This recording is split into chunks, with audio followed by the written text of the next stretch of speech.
i7 ગુજરાતનો અવાજ। નમસ્કાર દર્શક મિત્રો, i7 ન્યૂઝ ગુજરાતીની સાથે હું છું આપની સાથે પાયલ બામભણિયા। તો જોઈએ આજના મહત્વના સમાચાર।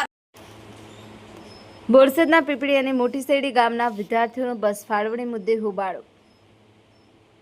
બોરસદ તાલુકાના પીપળી ગામે બસ ફાળવણી મુદ્દે વિદ્યાર્થીઓ દ્વારા હોબાળો કરવામાં આવ્યો। વિદ્યાર્થીઓના જણાવ્યા મુજબ બોરસદ ડેપોમાં બસ ફાળવવા માટે લેખિત તેમજ મૌખિક રજૂઆતો કરવામાં આવી હોવા છતાં આજ દિન સુધી યોગ્ય વ્યવસ્થા કરવામાં આવી નથી, જેના પગલે વિદ્યાર્થીઓમાં રોષ જોવા મળ્યો હતો અને વિદ્યાર્થીઓએ બસો રોકી બસ રોકો આંદોલન શરૂ કર્યું હતું।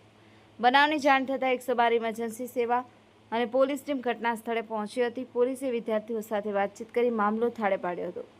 હવે વિદ્યાર્થીઓની બસની માંગ અંગે એસટી વિભાગ દ્વારા વહેલી તકે યોગ્ય નિર્ણય લેવામાં આવે તેવી માંગ ઉઠી છે। Bureau chief Narendra Sharma, i7 news Gujarati, Anand.